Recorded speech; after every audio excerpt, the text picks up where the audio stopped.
बंधु, आपका स्वागत है मेरे चैनल धर्म और ज्ञान में। आज हम प्रदोष व्रत कब है वो प्रदोष व्रत की कथा का श्रवण करेंगे।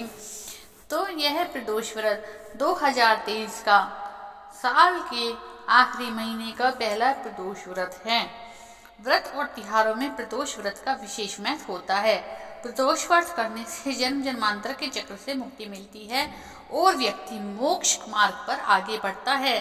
प्रदोष व्रत करने वाले व्यक्ति को उत्तम लोक की प्राप्ति होती है। हर मास की त्रयोदशी तिथि को प्रदोष व्रत रखा जाता है। प्रदोष व्रत भगवान शिव को समर्पित है। दिसंबर में पड़ने वाला प्रदोष व्रत रविवार के दिन पड़ रहा है। दोनों प्रदोष व्रत रविवार को होने के कारण रवि प्रदोष व्रत होंगी। रवि प्रदोष व्रत आरोग्यता और सौभाग्य देने वाला होता है। दिसंबर का पहला प्रदोष व्रत 10 दिसंबर 2023 को दिन रविवार के दिन मनाया जाएगा। बेहतर स्वास्थ्य के लिए रवि प्रदोष व्रत फलदायी माना जाता है। इस व्रत के दिन रुद्राभिषेक करने से शनि, राहु, केतु जैसे ग्रहों के अशुभ प्रभाव से मुक्ति मिलती है। प्रदोष व्रत के दिन सुबह उठकर स्नान कर ले। स्नान करने के बाद साफ स्वच्छ कपड़े पहने घर के मंदिर में दीप प्रज्वलित करें। अगर संभव हो सके तो व्रत करें।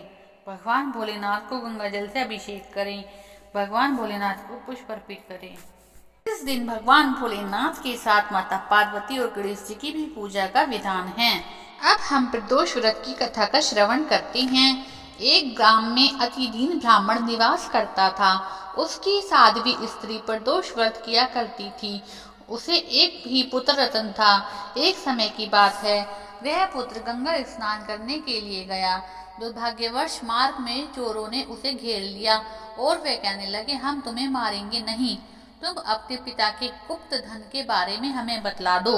वह बालक दीन भाव से कहने लगा कि बंधुओं, हम अत्यंत दुखी दीन हैं, हमारे पास धन नहीं है। तब चोरों ने कहा, तेरी इस पोटली में क्या बंधा है? बालक ने निसंकोच कहा कि मेरी माँ ने मेरे लिए 4 रोटियां दी हैं। यह सुनकर चोरों ने अपने साथियों से कहा कि साथियों, यह बहुत दीन दुखी मनुष्य है, हम किसी और को लूटेंगे। इतना कहकर चोरों ने उस बालक को जाने दिया। बालक वहां से चलते हुए एक नगर में पहुंचा। नगर के पास एक बरगद का पेड़ था। वह बालक उसी बरगद के वृक्ष की छाया में सो गया। उस समय उस नगर के सिपाही ने चोरों को खोजते उस बरगद वृक्ष के पास जा पहुंचे और बालक को चोर समझकर बंदी बना राजा के पास ले गए। राजा ने उसे कारावास में बंद करने का आदेश दिया। ब्राह्मणी का लड़का जब घर नहीं लौटा तो उसे अपने पुत्र की बड़ी चिंता हुई। अगले दिन प्रदोष का व्रत था। ब्राह्मणी ने प्रदोष व्रत किया और भगवान शंकर से मन ही मन अपने पुत्र की कुशलता की प्रार्थना करने लगी। भगवान शंकर ने उस ब्राह्मणी की प्रार्थना स्वीकार कर ली।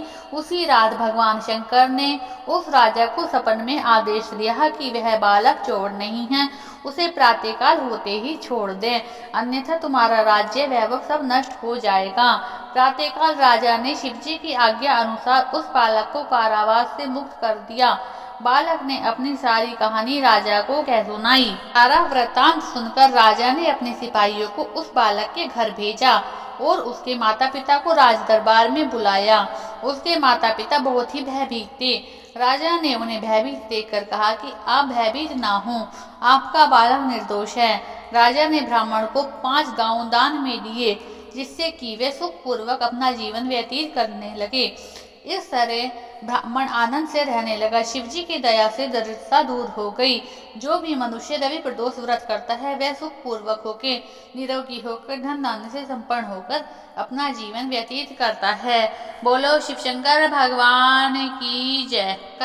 कथा सुनने के बाद ओम जय शिव ओमकारा की आरती जरूर सुने। उसका लिंक मैं आपको डिस्क्रिप्शन बॉक्स में दे दूंगी।